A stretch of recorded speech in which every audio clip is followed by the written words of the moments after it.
There are a lot of low-tier indie games on the Switch. A lot of the games you see that are clearly they used AI to create the art for this game are something a lot of people just expect to be awful. Though part of the charm of really small indie games is that there are some interesting things there. Maybe not good or great things, but interesting. Today we are diving into a game that I felt I had to play just from the title. Here is my review of Anime Girls Military Strike for the Nintendo Switch. When it comes to gameplay, this is an arcade-style first-person shooter. As you play, you'll be going through short levels, taking out 3 to 7 opponents with a variety of firearms. And there's not much beyond that. It's a very simple little shooter. The first thing I noticed about this game is its title screen. It's got big mobile game vibes with how everything looks, though this does seem to just be a console game, having released here on the Switch as well as PlayStation. But when you look at the top left corner, it shows how many gold coins you have, the game's currency. Despite having a little plus sign next to it, hinting that you could probably tap on it to access microtransactions, you actually cannot select it. There are no microtransactions in this game. The only way you can get the currency is by doing single player missions. That brings us to game modes. You have 3 of these to go through, at least with how they're worded. Elite missions, Royal Battle, not to be confused with Battle Royale,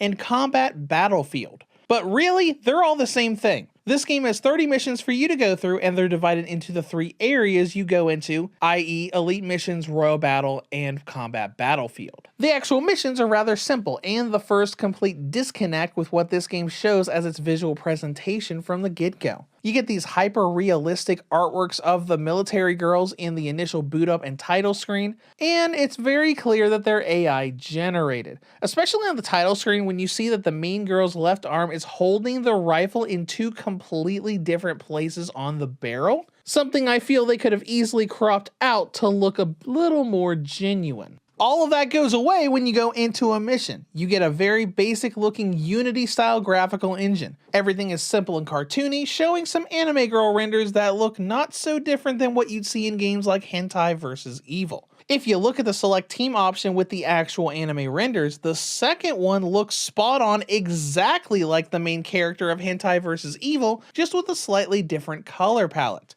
Speaking of, the team system doesn't exactly make sense to me. You choose between 3 anime girls, but even if you choose one of them, you don't play as them. You're always this generic orange jumpsuit character, and team selection resets whenever you close the game and reopen it. When you actually get into a mission, it might look basic, but the gunplay is somewhat decent. You have normal and down the sight views. The guns react much like they would in bigger military-based shooters. You have a few different types as well, pretty much all of which have sights on them. We got a few assault rifles, a submachine gun that has no business being as good as it is, a pistol, and a sniper rifle. Though you really just start with a simple assault rifle.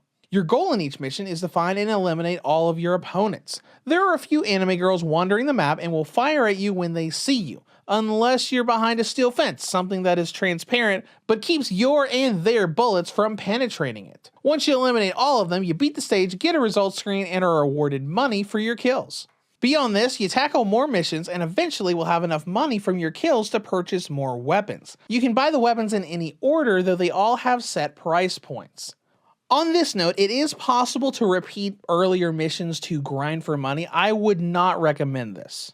There are enough missions you can just buy things as you go, and it slowly gets easier with the better guns. This is also to minimize on the repetition that we'll talk about a little bit later. With this gameplay loop and the gunplay mechanics, there's a little bit of good here, or rather okay here. The game runs at a nice fast pacing with running and reloading, and some of the guns do feel really good to use. The gray submachine gun in particular is incredible at quickly taking out enemies. Go into the down sights view of this and quickly taking out opponents feels nice. And unlocking the sniper rifle is a great feeling as well. While the game's stat screen for the sniper rifle on damage looks very often wrong, it is nice to be able to one-shot enemies with that long-range scope.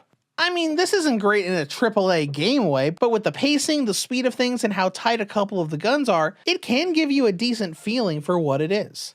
But there are some issues with the game, mostly due to its low budget and jankiness. Some of the guns in this game don't work properly. The starting rifle, for example, doesn't actually hit opponents if you're aiming down straight. You have to actually aim a little bit to the right of your opponent to hit them with your bullets. Another of the rifles has the same problem where it doesn't do damage when aiming perfectly straight down the sights, and you have to experiment around to see where the actual hitbox is. There's also a lot of repetition.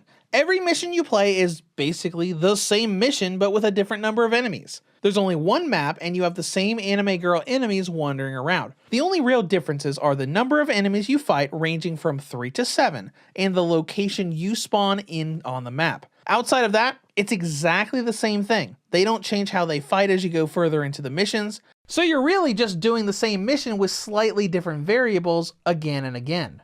This is why I stress to not grind early missions to buy the rest of the guns. There is the element of buying new guns as you play so you can swap what you're using as you get more in your arsenal, but even that doesn't last that long. I made enough money to buy the full arsenal when I was less than halfway through the game, making the latter half just using the high efficiency guns, grinding through them until I'd cleared everything. On that note, there isn't that much content in length here. Each mission takes less than a minute to clear, and I'd bought everything and cleared everything after playing for less than a single hour. Though considering it was on sale for $2 whole when I got it, I personally paid nothing for it, using my gold coin rewards to completely cover the cost. If you buy it on that sort of sale, or just get it for free with rewards, it's okay, I guess.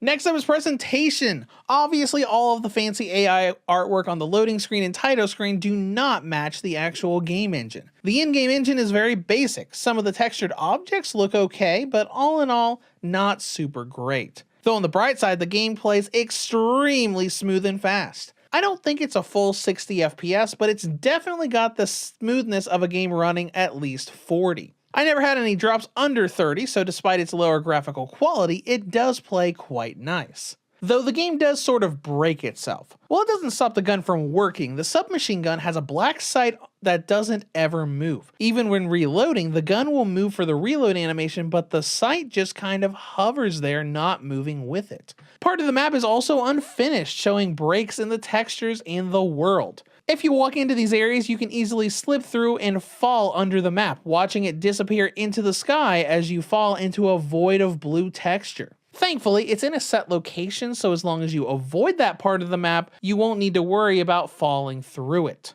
That brings us to battery life. Anime Girl's Military Strike gives the original and light models a battery range of about 2.5 to 4 hours, while the V2 and OLED models get 6 to 7 hours. In conclusion, Military Strike brings a weird combination of AI art on title screens with a very basic Unity-style shooting game of taking down a few targets, clearing a mission, and repeating the process. On the downside, there's a lot of low-budget jank here, with guns that don't shoot properly, an unfinished map that you can accidentally fall off of if you go to the wrong part, and a lot of repetition despite only having about a single hour's worth of content. I'll say that the gunplay for the firearms is decent, along with the higher frame rate. If you have the spare reward coins, you can grab it, but I would not call this a good game. Reviews to Go rates Anime Girl's Military Strike for the Nintendo Switch a 4.5 out of 10. If you have any comments or questions, feel free to leave them below. Thank you for watching, and have a great day.